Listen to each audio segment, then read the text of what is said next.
gang. And that's really valued. Pak Edi bisa terlihat, Pak? Iya, terlihat, Pak.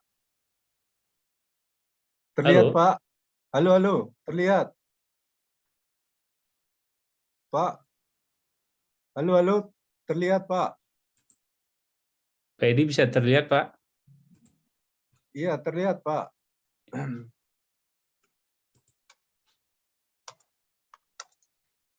Halo, Pak Edi? Halo? Halo, halo. Ya. Ya, maaf, Pak. Maaf, Oh, ada sedikit gangguan tadi, ya, maaf. udah, ya nih. Terlihat, Pak. Terlihat. Terlihat ya? Oke, saya Ya. kembalikan tadi di sini. Mohon maaf, saya ini kok karena saya pakai. Oke, saya kembalikan lagi. Nah, saya kembalikan lagi, Pak ya.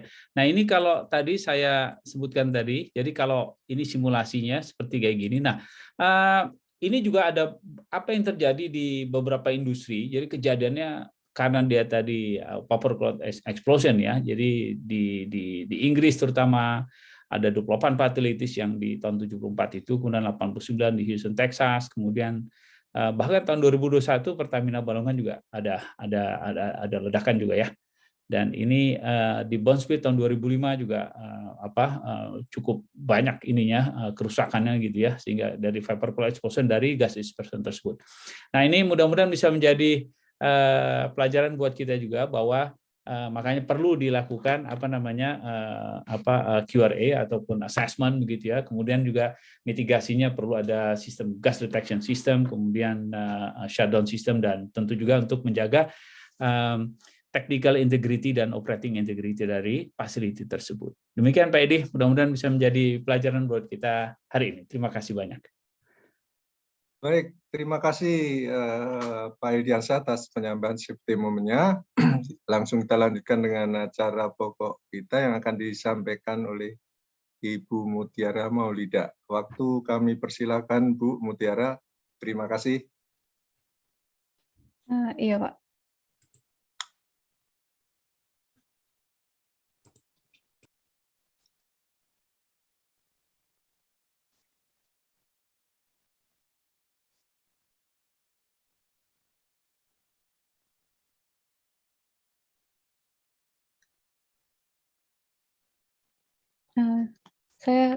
Presentasinya sudah kelihatan belum ya Pak? Sudah kelihatan. Ya. Suaranya juga sudah kedengaran.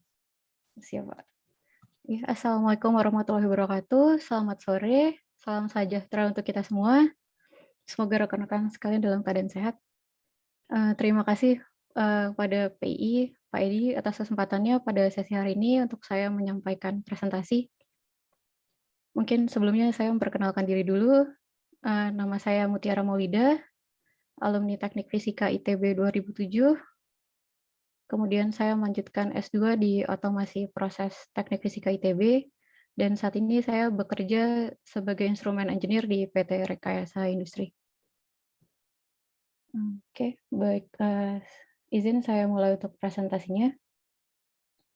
Presentasi saya pada sesi hari ini yaitu sistem manajemen operasi pada pabrik pengolahan gas.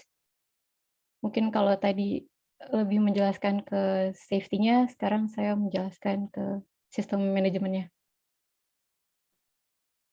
Berikut outline presentasi untuk sore hari ini, dimulai dengan pendahuluan seperti tujuan dan fungsi dari sistem manajemen operasi, kemudian komponen operasinya, kemudian aliran datanya atau pergerakan data atau informasi dari source hingga user, kemudian aplikasi dari sistem manajemen operasi.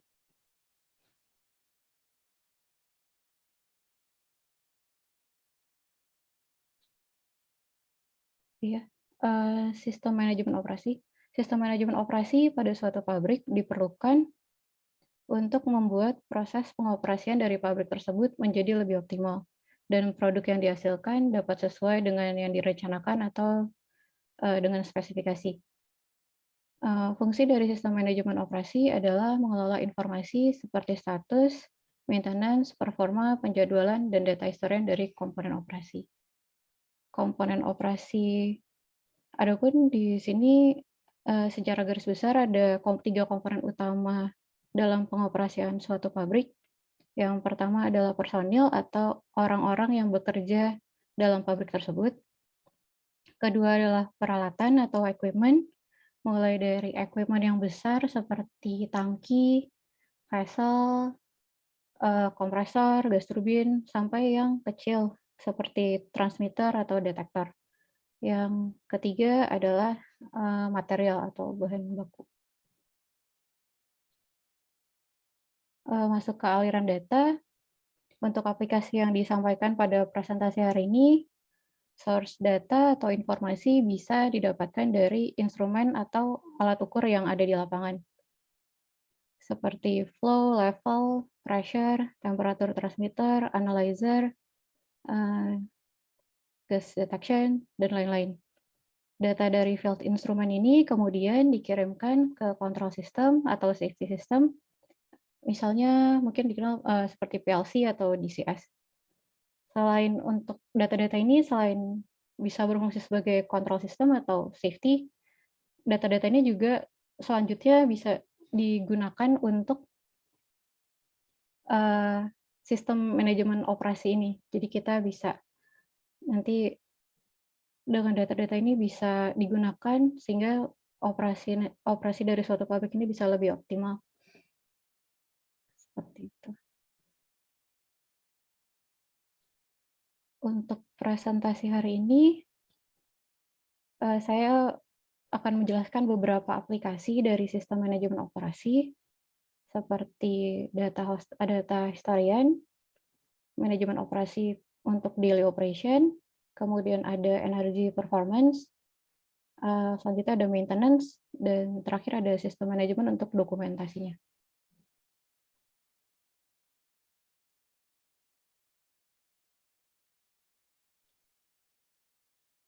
Nah, oke, dimulai dari data historian. Jadi data-data yang tadi udah didapat dari field instrument atau mungkin dari sistem-sistem lain, itu bisa di-manage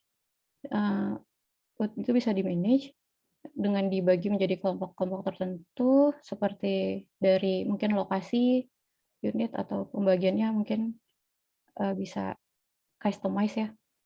Dari data-data ini, fungsinya adalah untuk dikelola supaya nanti kalau misal dibutuhkan bisa mudah untuk didapatkan datanya. Data-data tersebut kemudian bisa disimpan dalam jangka waktu tertentu dan dapat dipulihkan kembali atau restore bila diperlukan. Data historian ini dapat digunakan untuk reporting, membuat tren atau grafik seperti gambar di sini, untuk analisis, ataupun misalnya diperlukan untuk analisa selanjutnya, jadi perlu disimpan dalam file Excel.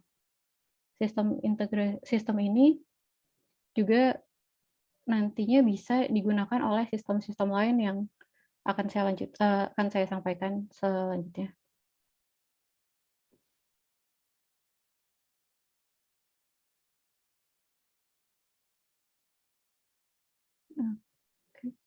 Selanjutnya sistem manajemen untuk daily operation.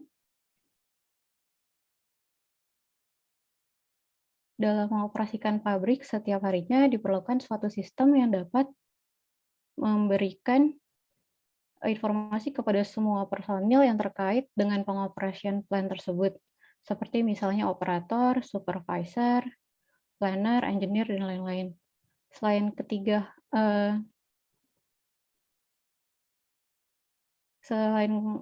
Berikut ada beberapa hal yang bisa dikelola untuk daily operation. Mungkin sebenarnya lebih dari 3 ini, tapi untuk presentasi kali ini saya ngambil 3 contoh ini. Yang pertama adalah logbook. Logbook adalah wadah untuk mencatat kejadian-kejadian yang terjadi dalam satu shift kerja atau harian. Selain itu juga bisa untuk mencatat tugas-tugas yang harus dilakukan pada shift atau hari itu. Apabila logbook dikelola dengan baik, maka proses handover saat pergantian shift akan menjadi lebih mudah dan mengurangi adanya informasi-informasi yang tidak tersampaikan pada personel atau tim selanjutnya. Nah, kemudian ada reporting. Report yang dimaksud pada daily operations ini yaitu bisa berupa seperti shift report ataupun daily report. sehingga dapat diketahui berapa total produksi dalam satu shift ataupun total produksi harian. Status-status report ini juga bisa berisi dengan status-status equipment penting, dan data-data tadi ini bisa diinformasikan secara konsisten dan otomatis karena dapat dibuat terintegrasi dengan misalnya dengan data lapangan. Jadi data produksi, misalnya data flow, itu bisa diambil datanya dari flow instrumen di lapangan, diolah sehingga kita bisa tahu dalam shift itu berapa sebenarnya produksi steam atau fuel misalnya, atau gas misalnya, seperti itu. Kemudian ada status-status equipment, itu juga bisa secara konsisten karena datanya bisa terintegrasi dari lapangan. Kemudian report ini juga bisa untuk reporting equipment yang dalam kondisi maintenance. Ataupun alarm juga bisa, itu diambil dari, kita bisa ngambil data report alarm itu bisa diambil dari, misalnya dari kontrol sistem, seperti itu. Jadi saling terintegrasi. Jadi data-data yang ada di kontrol sistem atau safety system tidak hanya untuk mengontrol atau monitoring, tapi bisa juga untuk reporting dan lain-lain. Terakhir, untuk daily operation ini ada work permit. Di sini sebelum mengerjakan suatu tugas atau pekerjaan diperlukan work permit yang perlu disetujui oleh personel-personel tertentu. Jadi sistem ini juga bisa memonitor ataupun mengelola alur work permit beserta dengan informasi yang dilampirkan. Jadi saat akan mengerjakan tugas, misalnya user hanya perlu login dalam sistem, terus membuat dan mengisi form work permit beserta dengan lampiran-lampirannya, dan selanjutnya work permit akan masuk dalam flow work permit dan bisa di-approve atau di-reject oleh personal yang terkait. Apabila ada 2 atau 3 orang, jadi sistem ini bisa mendistribusikan work permit pada personel selanjutnya. Itu sistem manajemen operasi yang mungkin terkait daily operation.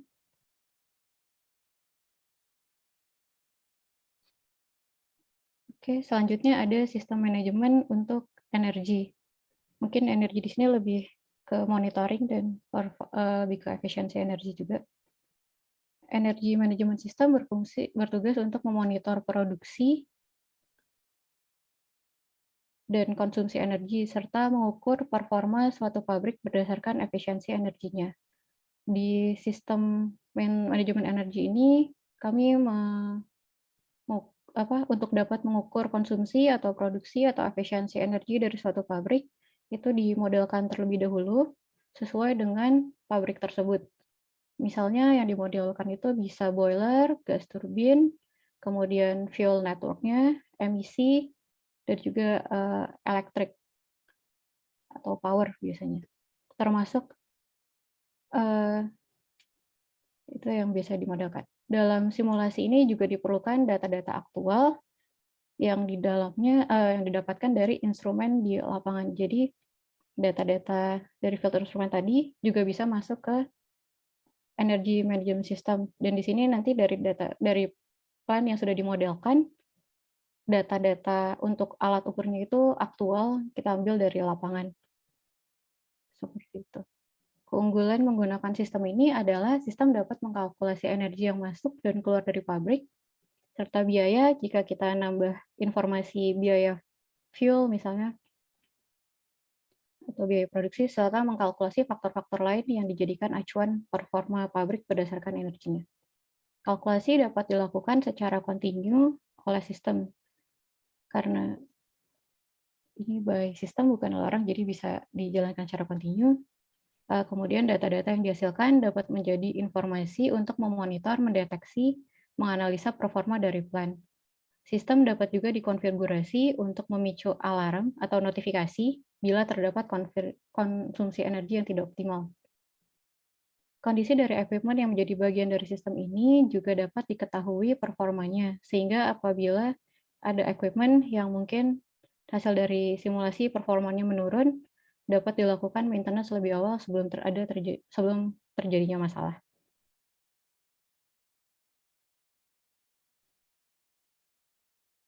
Oke, selanjutnya maintenance.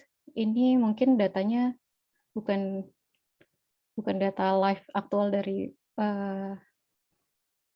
instrumen, tapi ini termasuk sistem manajemen operasi juga yang kita bangun. Ada maintenance management system, di mana suatu sistem yang mengelola aktivitas maintenance dari equipment yang ada dalam suatu plan. Sistem ini mengatur dari perencanaan, penjadwalan, dan eksekusi dari kegiatan maintenance. Perencanaan maintenance dimulai berdasarkan dari criticality level dari tiap equipment. Sistem maintenance yang terencana dan terjadwal dengan baik dapat membuat kegiatan maintenance menjadi lebih efisien dan mengurangi downtime karena potensi masalah dapat diketahui lebih awal. Selain mengatur kegiatan maintenance, bisa juga sistem ini mengelola spare part yang dibutuhkan pada saat maintenance.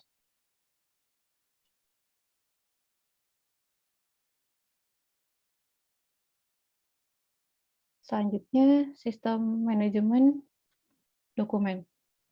Dokumen juga menjadi salah satu yang dikelola beserta dengan metadata dan file dari dokumen tersebut. Sistem ini mengatur penciptaan, create, edit, dan penghapusan delete dari suatu dokumen. Dokumen manajemen sistem baik diperlukan untuk mempermudah pencarian informasi. Sistem ini juga dapat memonitor dan mengatur workflow dokumen pada saat proses distribusi internal atau eksternal, misalnya ke vendor, untuk proses review apabila ada pembuatan dokumen baru dan perlu direview oleh atasan atau divisi-divisi lain, dan juga approval. Untuk faktor keamanan, sesuai dengan user access yang diberikan, user dapat dikelompokkan berdasarkan role dalam sistem ataupun dokumen yang dapat diakses. Untuk saat ini, dokumen manajemen sistem tidak hanya berhenti sampai dokumen seperti dokumen PDF atau Office atau CAD misalnya, tapi sekarang kita bisa mengkombinasi dokumen manajemen sistem dengan seperti model 3D, jadi lebih aktual lagi, lebih bisa kelihatan model 3D-nya, atau seperti dokumen PNID dan dokumen datasheet untuk instrumen atau untuk equipment lain.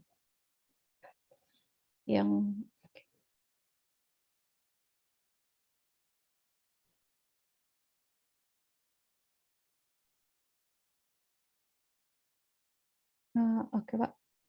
Mungkin tadi presentasi dari saya. Terima kasih atas penyampaian materi presentasinya tentang sistem manajemen operasi yang biasa digunakan di industri ya. Kita lanjutkan dengan tanya jawab gitu ya. Cuman di sini belum ada pertanyaan yang muncul nih. Kami persilahkan nih yang kalau ada pertanyaan-pertanyaan bisa ditulis di chat box ya. Sambil menunggu pertanyaan ya nanti yang tanya saya aja gitu. Nah itu tadi yang tentang dokumen-dokumen tadi itu saya tertarik, mungkin berbeda dengan dulu ya. Mungkin sekarang ada tambahannya tadi apa saja itu model 3D ya yang barunya, atau ada yang lain-lain lagi itu dokumen yang digunakan dalam yang terintegrasi dengan operasi pemeliharaan satu pabrik. Iya Pak, jadi kalau sekarang ini kebetulan yang kita bangun itu sistem dokumen manajemen sistemnya ini selain dokumen seperti PDF, dokumen yang normal ya Pak, yang seperti PDF CAD, kemudian ada file, tipe-tipe format file lain, itu sekarang kita ada tambahan 3D-nya juga. Jadi ada model 3 dimensinya juga. Jadi antara dokumen sama model 3 dimensi ini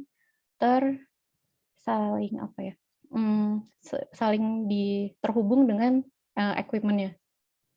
Jadi setiap equipment itu pasti, kalau di industri ada nomor-nomor equipment-nya, Nah, nomor equipment ini kita bikin integrasi dengan dokumen apa saja yang terkait dengan dokumen tersebut. Kemudian equipment ini juga kita relasikan dengan 3D-nya itu, bentuk 3D-nya itu seperti apa. Jadi nanti pas pencarian informasi, kita punya 3D untuk satu plan. Jadi waktu equipment ini misalnya dicari, itu bisa muncul dokumen apa saja misalnya yang diperlukan, dokumen apa saja yang terkait equipment ini, juga soal yang PDF dan Microsoft Excel atau Word tadi, juga 3 dimensinya itu seperti apa, lokasinya di mana, gitu Pak. Jadi dibuat terintegrasi. Baik, ini muncul satu pertanyaan sambil nunggu ya, pokoknya kalau ada pertanyaan muncul di saya bacakan, kalau enggak nanti saya yang bertanya. Dari Pak MT Amin, selamat sore, presentasinya sangat menarik, mohon izin bertanya tentang energy management system. Implementasinya apakah perhitungannya secara real time? Dan apakah juga menghitung efisiensi energi pada plan tadi? Terima kasih.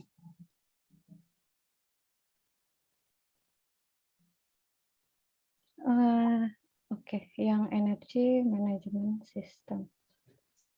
Iya Pak, jadi ini perhitungannya secara real time. Jadi kita di sini ada contoh dashboard, tapi ini bukan contoh untuk pabrik gas sih Pak, ini contoh dari sistem sampel aja. Jadi di sini bisa aktual, karena data-datanya itu ngambil langsung dari field instrumen yang ada di lapangan. Seperti itu. Jadi kalkulasinya pun mungkin ada waktu untuk kalkulasinya ya. Mungkin sekitar beberapa menit, kalau saya tidak lupa. Itu paling, jadi dari data dari lapangan masuk ke sistem, itu dihitung, dikalkulasi mungkin sekitar 1 menit atau 2 menit kalau nggak salah. Nah, jadi hasilnya bisa langsung dilihat Pak, aktual. Jadi itu setiap ini dari plan kan atau pabrik, terus kemudian unit operasi sampai ke peralatan-peralatan kecil banyak sekali, itu ada perhitungan manajemen energi semuanya ya? Mungkin kita Banyak ya, ini kan peralatan-peralatan yang dioperasikan. Mungkin pompa atau kompresor atau mungkin heat exchanger, boiler. Nah itu kan itu mengkonsumsi energi semuanya gitu kan ya. Nah itu termasuk hal-hal seperti itu kan itemnya jadi banyak sekali ya. Iya Pak, kebetulan kalau untuk yang dibangun di sini itu untuk lebih fokus untuk boiler, turbin, seperti itu sih Pak. Kemudian motor-motor, kemudian motor, pompa, gas turbin, boiler, itu sih Pak, lebih ke situ. Kalau untuk kebetulan kalau untuk heat exchanger dan lain-lain, heat exchanger juga ada yang termasuk di sistem ini, itu juga termasuk ada yang dihitung efisiensinya, energinya, tapi ada juga yang masuk ke sistem lain sih Pak. Tapi saya nggak masukin di presentasi yang ini. Ada aset manajemen sistem. Itu lebih banyak lagi. Jadi untuk heat exchanger, tangki, seperti itu. Tapi untuk performance energi kita memang memilih sih Pak. Jadi nggak semuanya.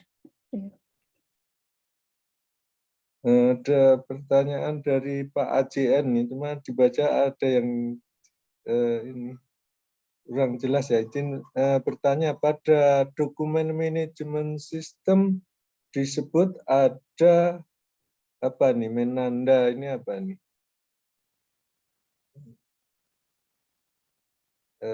Ini pertanyaan tentang dokumen manajemen sistem, metadata, tentang metadata. Ini ada, mohon penjelasan apa yang dimaksud dengan metadata pada dokumen manajemen. Metadata itu yang dimaksud di sini mungkin informasi tambahan dari dokumen itu Pak. Jadi kan dokumen ada nomor dokumen, judul dokumen, kemudian ada yang siapa yang buat, kapan tahun buatnya, kapan di approval-nya kapan di approve-nya dokumen itu. Seperti itu sih Pak, informasi-informasi tambahan untuk dokumennya. Jadi waktu kita cari dokumen, misalnya kita tahu siapa yang buat, itu kita bisa cari dari metadatanya. Seperti itu.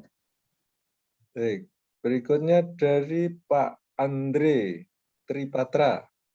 Nah, ini yang besok sore mau presentasi nih sepertinya Pak Andreas ini. Sore izin bertanya, software yang dipresentasikan ini software dari vendor atau hasil develop di internal perusahaan Ibu? Terima kasih.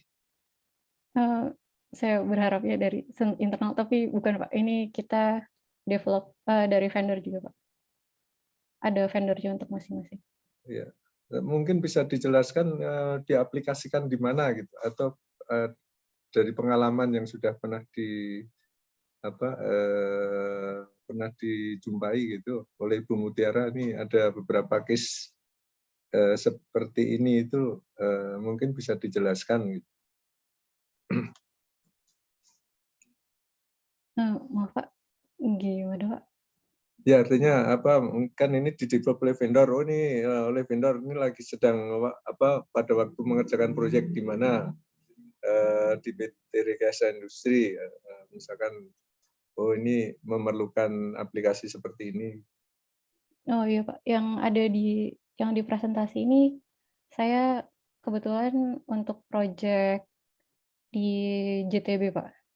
Jadi proyek pengolahan gas di JTB di Bojonegoro. Iya. Oh, itu kan JTB apa kan nggak pada tahu ini. Di Bojonegoro Pak. Oh, Bojonegoro ya. Oke, Iya. baik.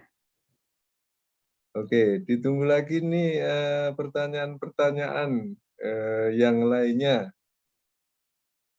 Jadi yang model ini ada Pak Arjuna Sriwijaya, ini yang sudah lama di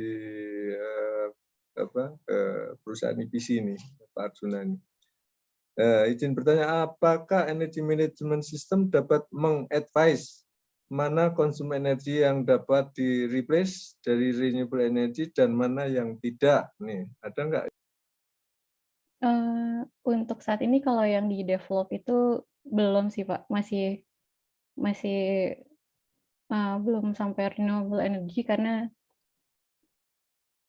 di sini kita masih yang ini aja sih Pak, yang ada di plan ini aja. Paling fuel-nya seperti itu sih. Konsumen energi renewable energinya belum sih Pak, belum dikonsider.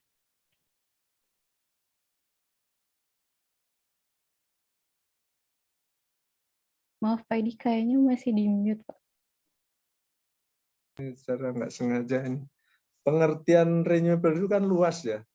Jadi misalkan tadi khusus fuel, bisa jadi kan fuelnya juga yang renewable, biofuel misalkan. Nah itu sudah sampai sejauh itu ataukah belum misalkan ya, yang tentang jadi skenario untuk penggunaan energi yang bisa dipakai di industri. Atau mungkin dari ini sepertinya Pak Arjuna mau menyampaikan langsung nih, ini biar ada ini ini, silakan Pak. Ya, Pak Arjuna silakan. Ya, terima kasih Pak Edi. Terima kasih Mbak Maulida. Salam kenal dulu Mbak. Saya juga alumni dari Rekin Pak. Jadi tahun 90 sampai 2011 saya di sana. Saya sempat satu proyek dengan Pak Edi dulu di proyek gas produksi PGN. Masih ingat dengan saya. Saya dosen Pak. Jadi gini Pak. Iya sempat proyek ya. Tapi gini maksud gini Mbak Maulida, simpel aja nih Mbak. Maksudnya gini ya.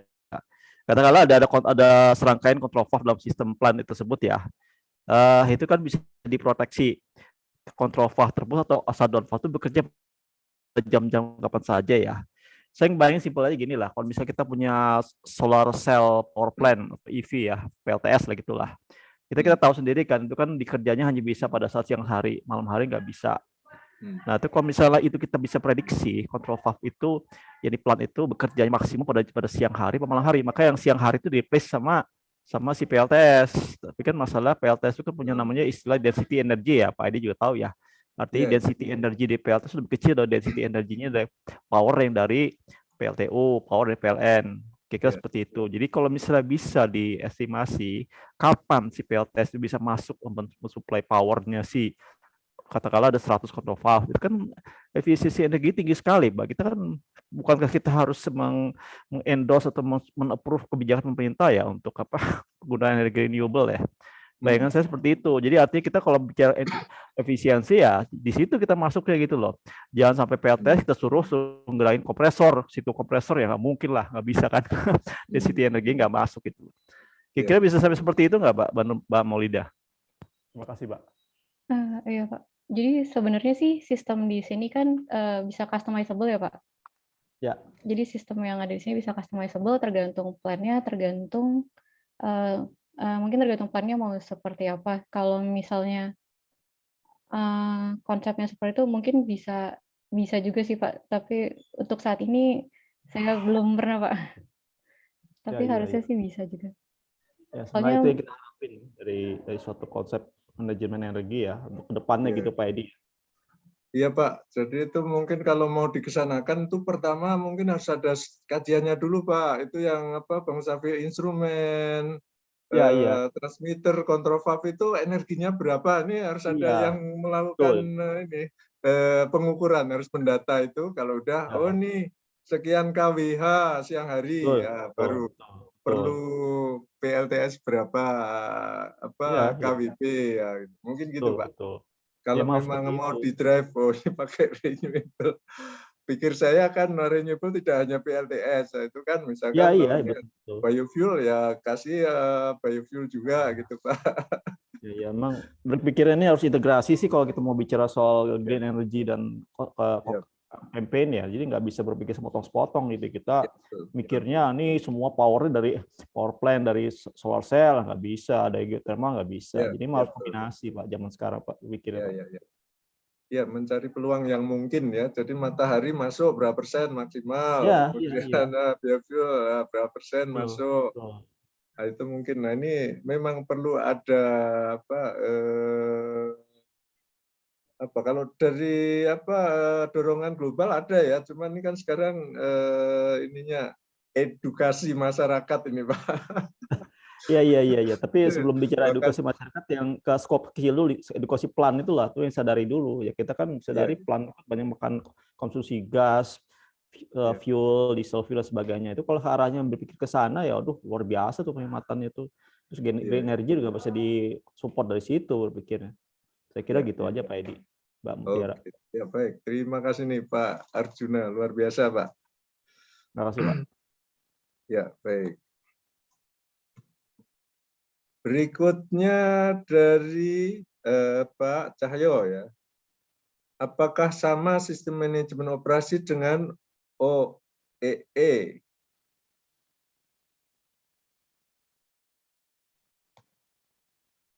Gimana ini Bu Mutiara ini? Ini sama enggak itu? Mungkin apa ya Pak? OEE ya, kita tanyakan ke yang bertanya dulu ya. Pak Cahyo barangkali bisa menambahkan penjelasan nih Pak yang dimaksud OEE. OEE itu overall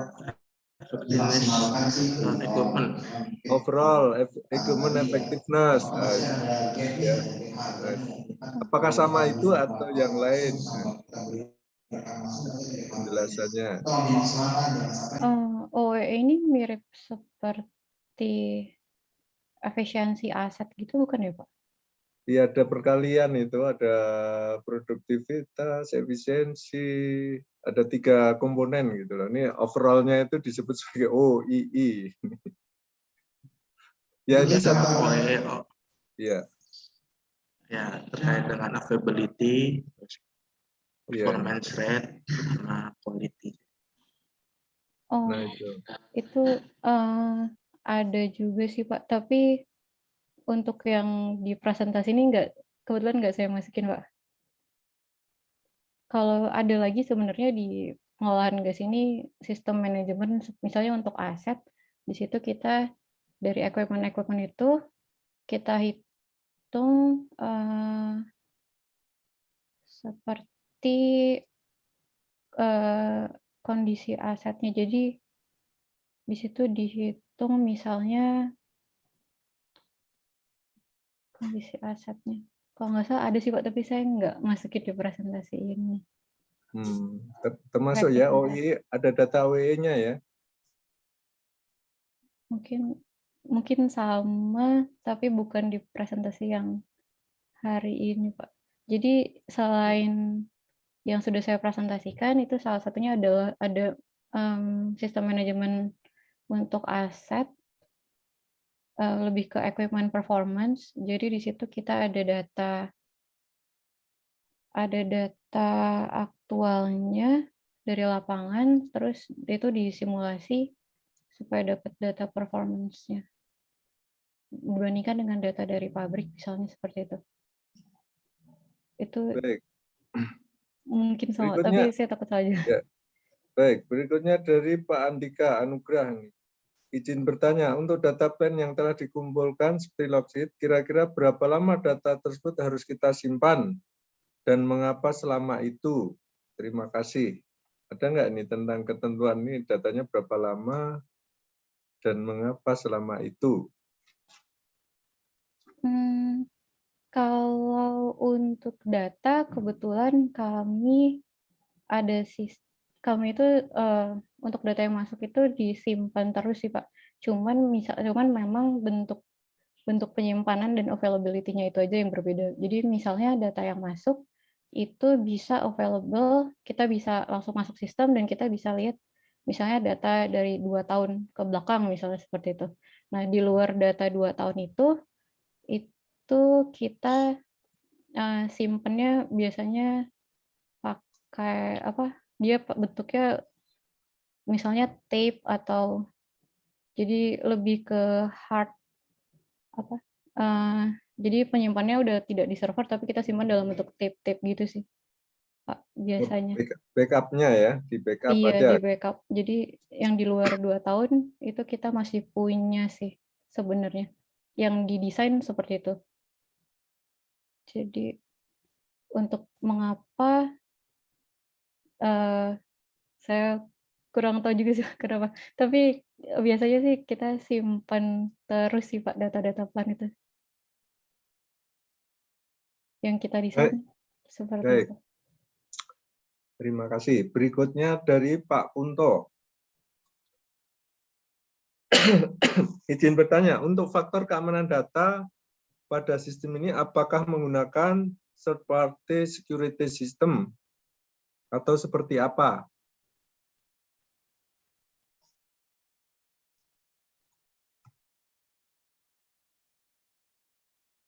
Untuk security-nya. Jadi kalau untuk security-nya sendiri dari sistem-sistem dari aplikasi-aplikasi ini kita pasti ada user access-nya. Jadi tidak semua orang bisa mengakses sistem-sistem ini. Tapi kalau untuk mungkin dari software dan untuk security dari software-nya sendiri itu kita ada lagi sih Pak. Di luar dari user access, untuk software kita ada security third party. Ada third party security ya berarti ya? Iya Pak. Kalau itu yang dimaksud di sini. Seperti kayak antivirus seperti itu sih Pak. Kita ada juga. Kan mestinya ada macam-macam ya, ada mungkin user, kemudian ada terhadap virus, kemudian juga infrastrukturnya gitu. Security dalam komunikasi datanya, security aplikasinya, kan mestinya ada ininya ya, berlapis-lapis dan mungkin juga ada standar yang diacu gitu ya. Iya Pak. Untuk saya balik ke presentasi yang ini. Jadi untuk sistem manajemen operasi ini sebenarnya bentuknya sesuai dengan arsitektur yang dibangun, Pak. Jadi dari field instrument masuk ke control system itu kita ada jaringan tertutup ya, network tertutup. Kemudian masuk ke sistem manajemen operasi ini kita juga ada firewall. Terus dari sistem manajemen operasi ini dapat diakses dari luar pun kita ada firewall-nya lagi. Supaya bisa diakses dari user yang mungkin memang tidak ada di plan. Jadi semuanya ada firewall-nya lagi untuk ke jaringan di luar dari sistem ini, Pak.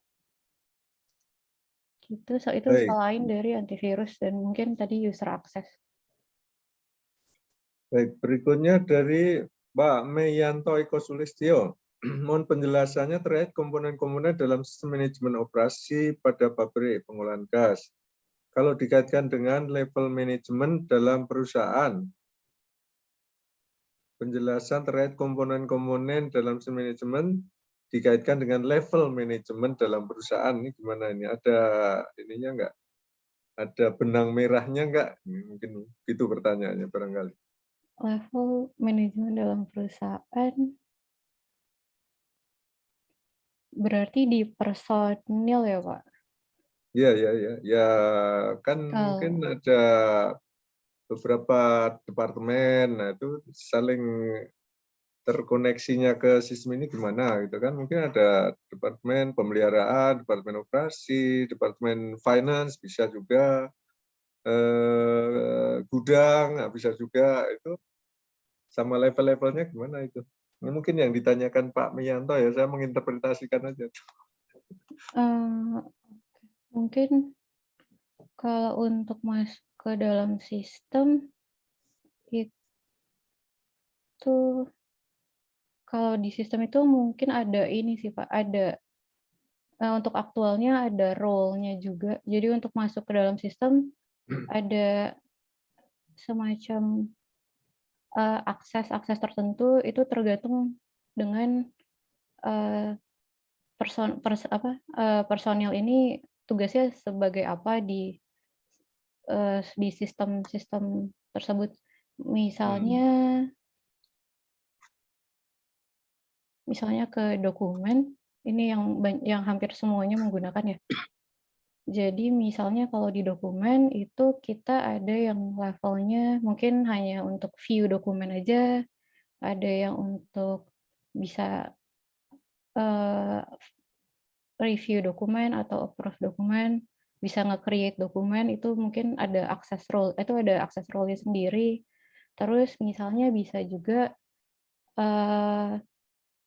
dokumen untuk seperti misalnya dokumen yang sifatnya rahasia gitu, Pak. Misalnya ada yang mungkin dokumen keuangan misalnya. Itu bisa juga dibagi berdasarkan user access-nya. Jadi mungkin kalau untuk ke sistem ada level personil itu pengkategoriannya jadinya kalau dalam sistem ada di user access. Oke. Seperti Berikutnya dari Pak Iwan Tri.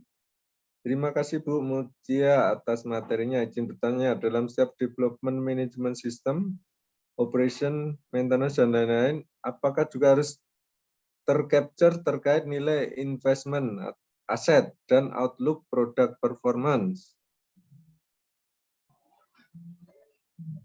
Nah, apakah dalam sistem ini juga ada informasi terkait investasi? Kalau aset kan masuk ya nih ya. Kalau aset data-data peralatan ya, cuman kalau kaitannya dengan nilai, nah ini apakah juga masuk enggak gitu ya? Dan juga prediksi ya, produk performance-nya ini seperti apa gitu.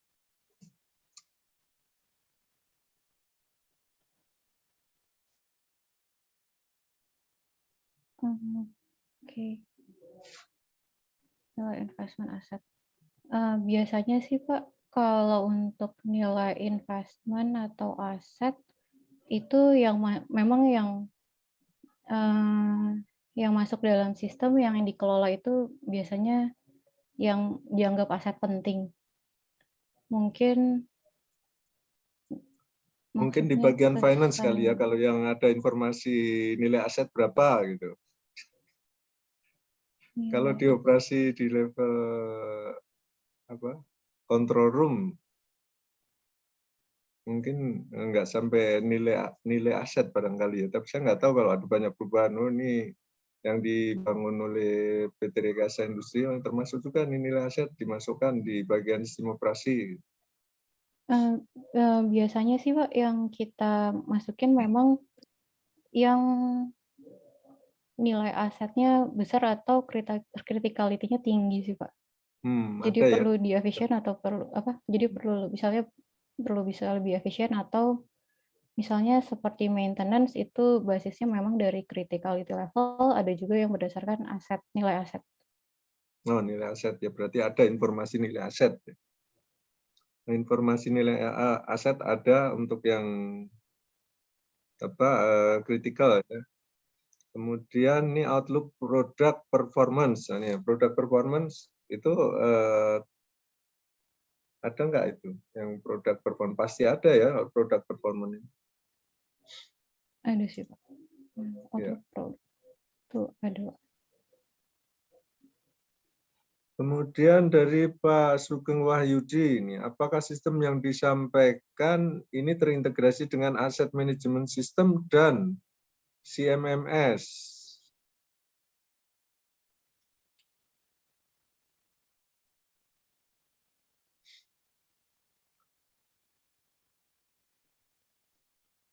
Terkait nggak ini dengan Asset Management System, kemudian juga Computerized Maintenance Management System ya? Iya Pak, jadi aset manajemen sistem itu ada, tapi saya memang tidak nampilin di presentasi kali ini sih Pak. Jadi itu termasuk salah satu sistem yang terintegrasi juga di sini. Jadi Termasuk CMMS juga ya? CMMS ini sebenarnya untuk maintenance ini salah satunya CMMS itu sih Pak. Ya, Sama dengan maintenance harusnya CMMS. CMMS, kemudian CMMS mungkin bagian dari AMS gitu ya? Kalau di kami sih dipisah sih Pak, ada Oh, dipisah ya?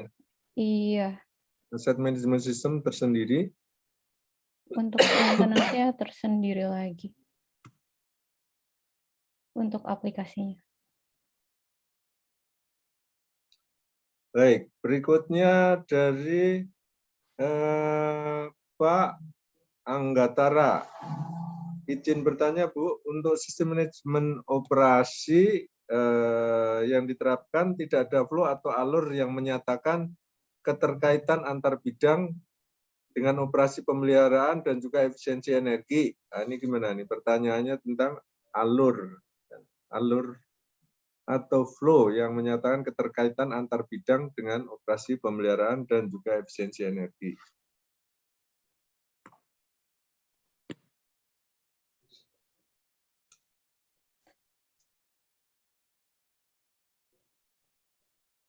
Kalau manajemen operasi yang diterapkan tidak ada flow. Kan mungkin yang utama tadi link dengan asset management system, link dengan maintenance management system. Nah, itu mungkin ada alurnya gitu atau keterkaitannya gimana gitu kan.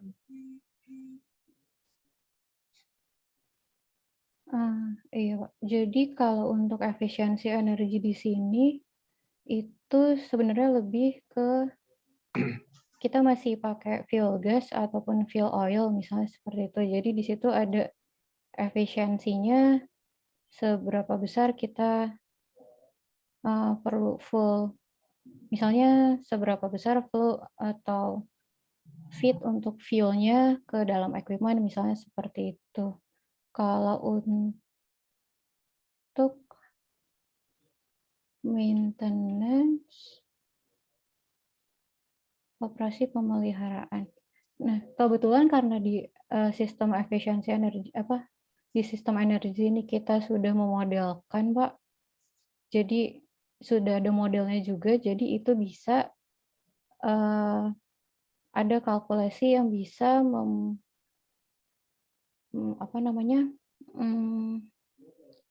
ada kalkulasi yang bisa memonitor atau perbedaan antara kita nyebutnya mungkin bias. Jadi hasil simulasi dengan desain dari manufacturer.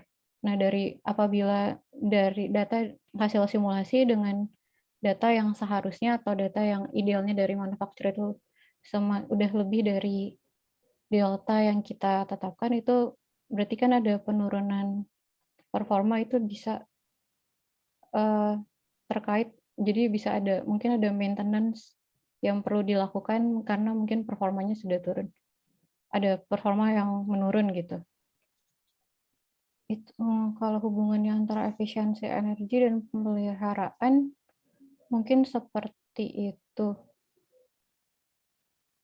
Mungkin seperti itu sih, Pak. Jadi karena sudah dimodelkan bisa ada informasi soal data hasil simulasi yang menggunakan data aktual saat ini dibandingkan dengan data standar dari manufacturer. Jadi kalau terlalu beda kan bisa. ada juga yang mungkin begini maksudnya tuh, kalau kaitannya sama preventive maintenance. Nah, preventive maintenance itu kan mungkin kaitannya sama running hours, gitu kan ya. Jadi kan running hours kan tercatat di sistem manajemen operasi. Ini loh, mesin ini running hours-nya udah sekian, harus diapakan. Nah, berarti terkait dengan maintenance. Gitu kan. Selain yang tadi model tadi ada degradasi kinerja dari model yang diberikan oleh manufacturer dan juga simulasi dari aktual data yang terkumpul. Gitu ya. Yang mungkin berdasarkan condition monitoring, ini merekomendasikan ada pemeliharaan. Tapi ada juga yang berdasarkan mungkin running hours atau apa yang ekivalen dengan running hours itu juga bermuara ke pemeliharaan. Ini kan hubungan antara operasi dan pemeliharaan ini seperti apa? Oh iya Pak, mungkin kalau dari running hours itu ada di bagian maintenance sih Pak. Itu ada. Jadi untuk maintenance sendiri kan ada yang sifatnya preventif. Jadi kita ada setiap berapa bulan atau setahun misalnya itu harus dijadwalkan maintenance, itu ada sih Pak. Ya. Okay. Itu di bagian scheduling, penjadwalan maintenance. Ya. Kalau yang kaitannya efisiensi sama pemeliharaan gimana? Ada juga ya? Yang paling yang tadi sih Pak, kalau efisiensi kalau untuk yang dibangun di proyek ini ya Pak, itu mungkin yang tadi sih, yang itu Pak, yang apa namanya dibandingkan dengan data standar manufaktur. Jadi hasil dari simulasi sudah ada degradasi gitu Pak, untuk dari sisi performa efisiensi.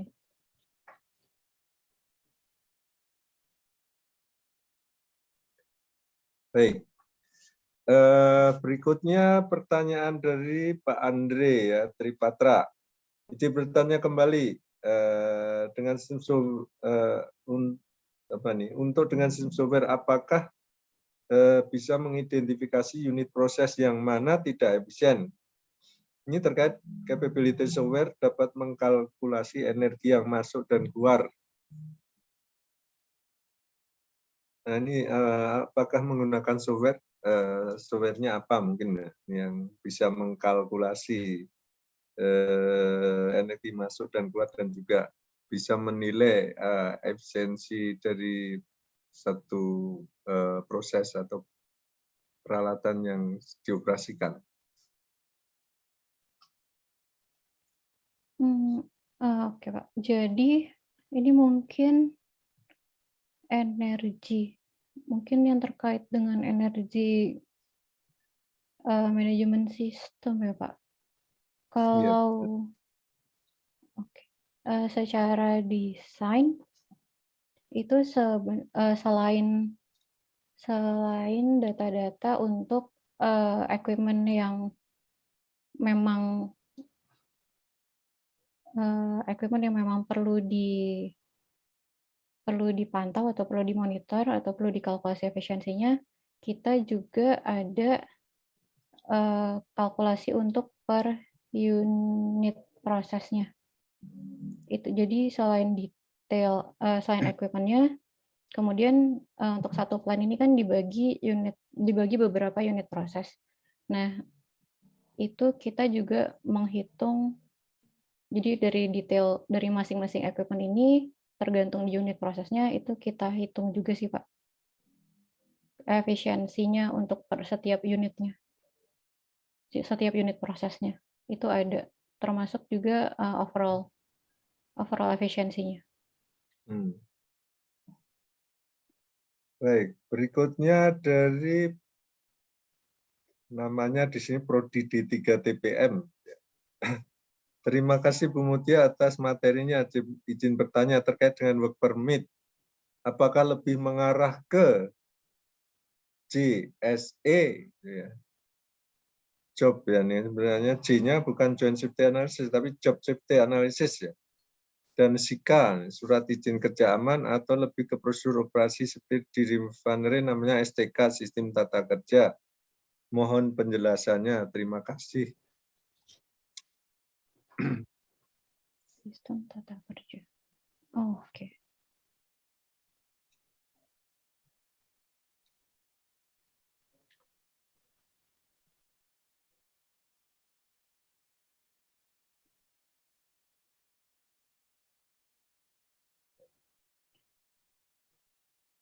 Job safety analysis. Untuk bagian daily operation ini sebenarnya saya ngambil contoh work permit, tapi kalau STK ini sebenarnya kalau nggak salah ada juga sih Pak. Jadi itu termasuk, saya tidak tampilkan di presentasi ini, tapi sepertinya mirip dengan, kita ada work permit, ada work instruction juga, itu juga perlu ada workflow-nya. Sepertinya mirip work instruction dengan STK. Tapi memang saya hanya menyebutkan di sini untuk work permit yang dikelola, tapi itu sebenarnya ada juga, tidak hanya 3 ini, tapi sebenarnya ada juga yang lain yang dikelola seperti work instruction, terus misalnya apabila ada accident itu juga masuk, ada dikelola juga informasinya. Kemudian kalau untuk job safety analysis dan SIKA, itu setahu saya lebih ke lampiran. Jadi untuk mengajukan work permit itu harus ada JSA dan juga SIKA-nya kalau saya tidak salah. Jadi itu bagian dari work permit juga. Ini kalau boleh menambahkan Pak Edi, mohon maaf. Silakan Pak. Iya benar apa yang dikatakan Ibu Mutia tadi, Pak Edi, itu sangat standar. Jadi kalau work permit itu lampirannya berupa job safety analysis. Nah, job safety analysis itu ya termasuk ada risk assessment juga ada di situ. Itu standar sebenarnya. Dan di situ juga tentu kalau work permit ada working procedure-nya. Itu udah benar. Ya, standar itu, Pak. Baik, Gitu. ya, terima kasih Pak Edi atas penjelasan, tambahan penjelasannya. Ada pertanyaan lagi? Silakan ditulis di chat box. Kalau dalam sistem manajemen operasi ini, apakah juga ada seperti machine learning gitu, ada nggak itu? Artificial intelligence ada nggak itu digunakan di dalam aplikasi ini? Oh, belum ada Pak. Ini masih kita yang memintarkan sistemnya Pak. Oh gitu. Iya. Jadi supaya sistemnya lebih pintar masih tergantung data-data yang kita masukin ke dalam sistem. Ya, maksudnya itu ada algoritma yang dilibatkan dengan pendekatan artificial intelligence ataupun machine learning. Misalkan teknik-teknik prediksi atau anomali, ya, deteksi anomali misalkan itu sudah dimasukkan dalam sistem manajemen operasi ini belum? Sistem anomali.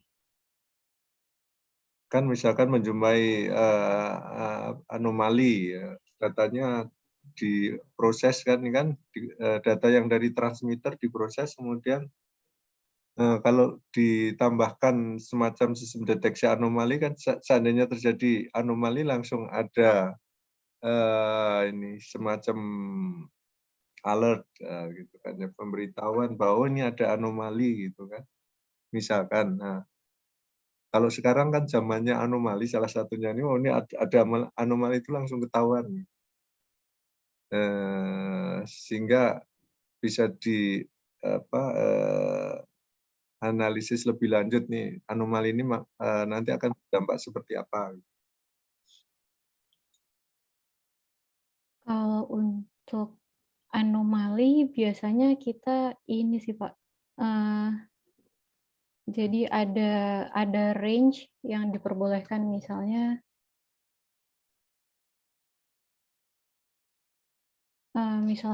ada, jadi lebih dalam bentuk range sih Pak. Jadi kalau misalnya harus data itu idealnya mungkin nilainya di berapa, kalau misalnya lebih dari range dia akan ngasih notifikasi. Tapi lebih ke situ sih Pak, lebih ke batasan range data yang masih di sana sih Pak. Jadi kalau hasil kalkulasi batasannya boleh dari berapa sampai berapa, tapi kalau lebih dari itu sudah dianggap anomali. Terus berapa persen misalnya, kalau dari data optimalnya sudah lebih dari berapa persen, itu masuk ke anomali, terus akan ada alarmnya dan perlu dicek. Lebih ke sana sih Pak. Tapi kalau kita masukin data terus kalau machine learning yang saya tangkap dia bisa ini sendiri gitu, belajar sendiri. Itu mungkin belum sih Pak. Jadi masih tergantung data yang kita masukin.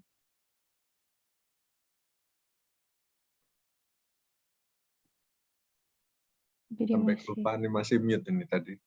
Ya kalau terjadi penyimpangan seperti out of range, kemudian mungkin freeze, data freeze, kemudian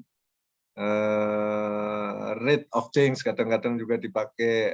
Itu ini nggak benar gitu kan kalau cara konvensional. Tapi kalau yang cara baru itu kan misalkan nambah lagi fitur-fitur tambahan yang bisa dipakai untuk melihat anomali secara lebih lebih spesifik gitu. Jadi misalkan anomali ya nanti kaitannya dengan kegagalan gitu. Jadi kalau muncul anomali berdasarkan yang machine learning itu biasanya bukan untuk saat ini, tetapi untuk saat yang akan datang. Kalau alarm saat ini ya itu kan yang control room kan seperti itu. Tapi kalau pemanfaatan data lebih lanjut lagi, data diolah dengan machine learning untuk bisa melakukan deteksi anomali, sehingga anomali detection ini dianggap sebagai satu titik awal itu kan ya terjadinya misalkan degradasi gitu kan ya. Iya Pak, itu mungkin ini ya Pak. Jadi misalnya kan datanya aktual dari lapangan, terus kita mungkin untuk saat ini belum lebih dari untuk datanya itu sendiri belum lebih dari range, jadi belum ada alarm. Tapi maksudnya mungkin secara prediksi mungkin sebenarnya itu udah mengarah menuju menuju mau ada masalah gitu kali ya Pak, maksudnya Pak. Ya betul. Iya, iya, Oh, iya. itu ada sih Pak, ada sistemnya. Oh, ada sistemnya ya yang Ada model sistemnya seperti lagi, itu. iya. Hmm. Tapi itu modelnya lebih advance dan biasanya itu kita menggunakan sistem itu cuman untuk yang equipment yang penting sih Pak. Itu ada sih. Jadi di Oh, model. Jadi predictive maintenance. iya. Baik, berikutnya nih ada pertanyaan muncul lagi ini. Saya hanya ngisi-ngisi waktu aja nih sambil nunggu pertanyaan ternyata muncul. Ada dua pertanyaan. Pertama dari Pak Rio Arif. Izin bertanya Bu Mutiara, pada rancangan sistem manajemen maintenance dan energi manajemen, software atau platform apa yang biasa Ibu gunakan? Ini menanyakan softwarenya atau platformnya. Ini sekarang kalau dunia digital sekarang itu platform gitu ya. Kalau zaman dulu software itu mungkin softwarenya apa gitu. Kalau sekarang ini platform. Ya. Kalau untuk ini saya pakai Visual Mesa namanya Pak.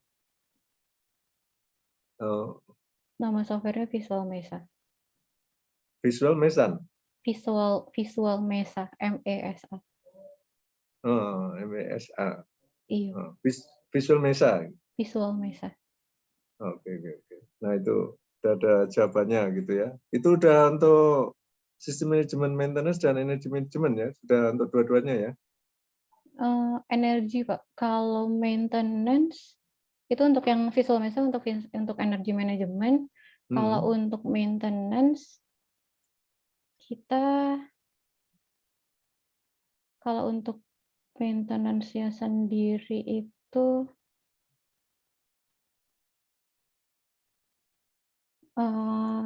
saya bingung nyebutnya Pak. Itu soalnya punya klien Pak kalau yang ini.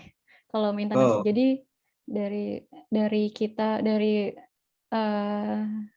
itu menyiapkan lebih ke database-nya. Kalau untuk maintenance. Jadi planning, scheduling. Untuk planning, schedulingnya sama execution-nya seperti step-step maintenance-nya itu database-nya dari kami. Tapi kalau untuk software-nya itu punya klien, Pak. Jadi kita cuman membuat database-nya seperti itu. Ya, oke. Kalau untuk saat ini. Berikutnya dari Pak Gunawan Siregar nih. Izin bertanya apakah plan JTB Jimbarat TB ini masuk kategori gas processing plan GPF ya, CPP atau GPF atau liquefaction plan. Nah, Exxon setahu saya pakai SAP ya waktu saya di PTA dan QG di mana Exxon ada share sekian persen. Untuk dokumen manajemen sistem yang connect ke SAP, setahu saya Dokumentem dan Serket. Nah, itu. Ini kalau yang coba JTB ini, pertama tentang kategori gas processing-nya itu liquefaction bukan, gitu kan ya. Nah, kalau untuk JTB itu gas processing plant, Pak, yang GPF. GPF ya ini ya? GPF, Pak, gas processing facility. Oh iya benar, gas processing facility ya, dengan GPF ya. Bukan liquefaction plant ya? Bukan gas.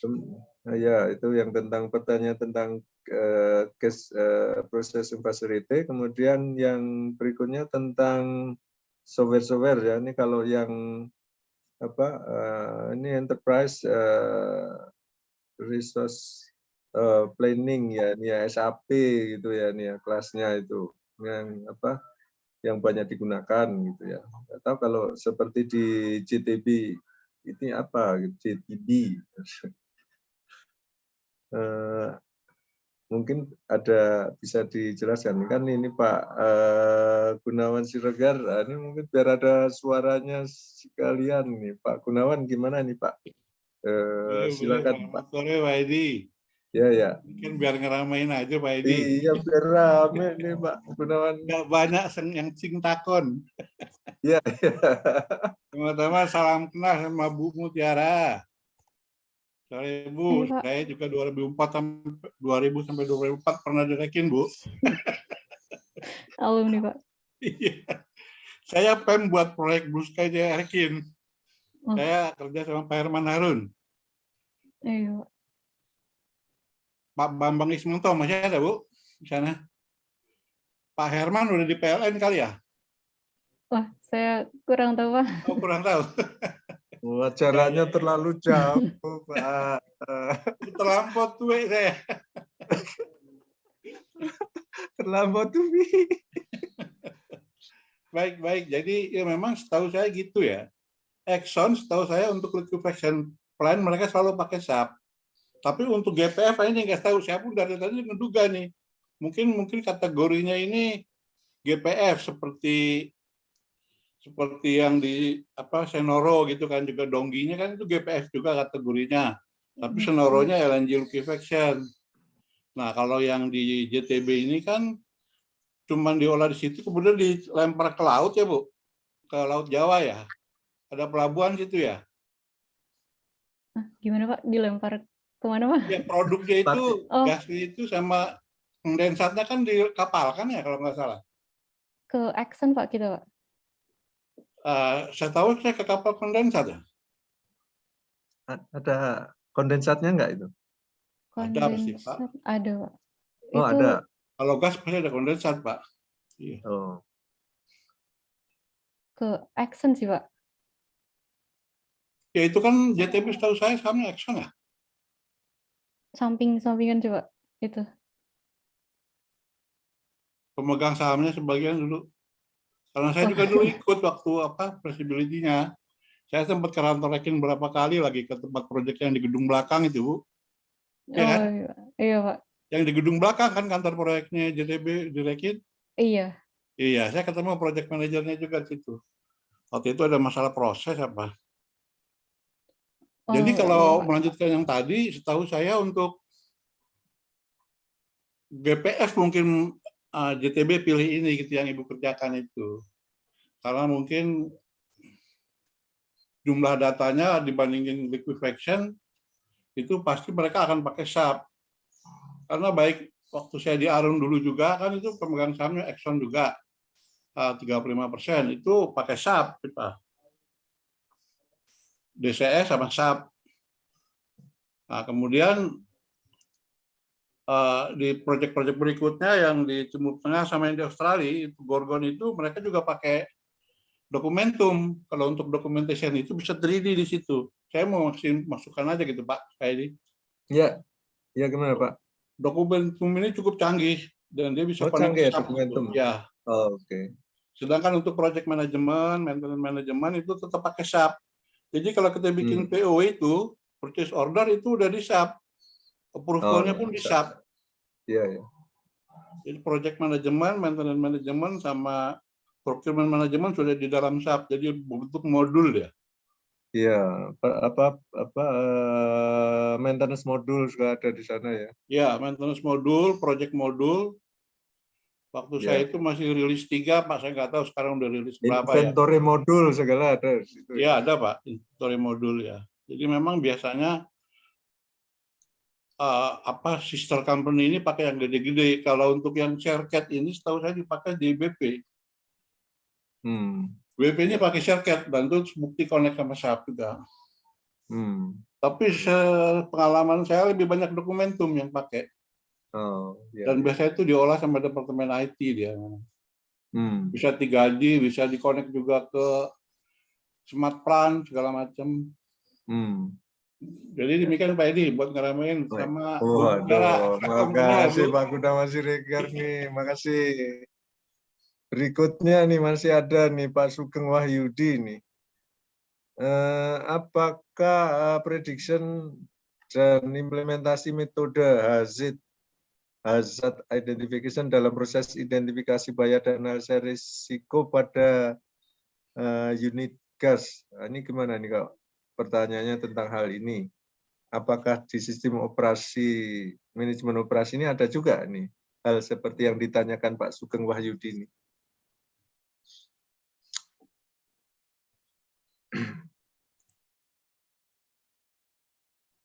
Ada sih, Pak. Ini ada dari, kalau untuk ini dari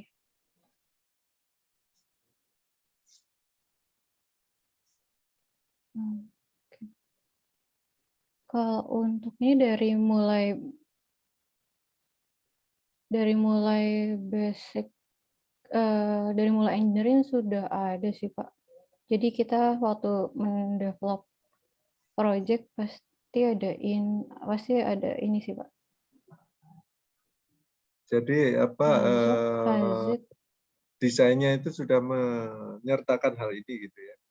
Iya, Pak, dari kalau itu selain dari misal kalau hazard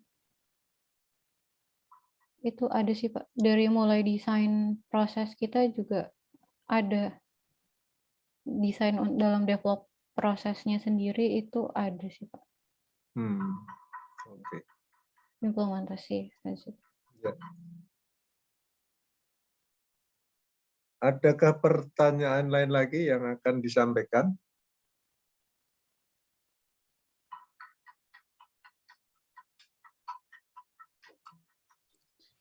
Tadi mau menambahkan sedikit yang mungkin yang ditanyakan itu ada 2 hal yang berbeda itu Pak. Pak Edi. Ini bidangnya Ya. ini. Ini ya masalahnya kalau hazard itu ada untuk desain, kemudian juga ada untuk execution. Jadi tidak ada hubungannya dengan maintenance sebenarnya. Tapi kalau di maintenance sendiri dia ada assessment sendiri yang baik itu berupa risk based maupun untuk menentukan apakah maintenance tersebut dalam waktu mesin misalkan ya atau pompa lah katakanlah atau turbine. Apakah dalam waktu tertentu dia akan mengakibatkan kebocoran misalkan atau loss of containment. Nah, itu ada risk rankingnya juga di situ, tapi dia tidak menggunakan metode hazard. Berbeda, karena metode hazard itu seperti yang disebutkan Ibu Mutia tadi untuk desain saja ataupun untuk execution. Itu kira-kira Pak. Ya. Baik, ya terima kasih Pak Heldi ini yang sudah menambah informasinya. Ya. Masih adakah yang akan ditanyakan?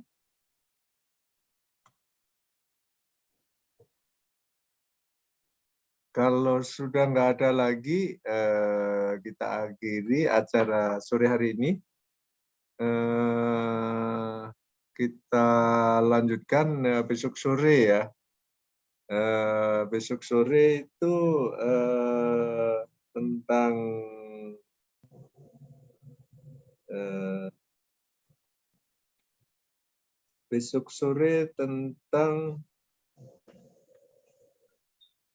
bentar nih harus dilihat. Ini tentang instrumentation and telecommunication design prefab building. Ya. Pembicaranya Pak Andreas Budiman ya, tadi juga hadir hari ini di bersama-sama kita juga. Nah, besok yang akan menyampaikan Pak Andreas Budiman dari Tripatra Engineering. Barangkali ada yang berminat dari bapak-bapak, ibu-ibu yang join sore hari ini, silakan bergabung lagi.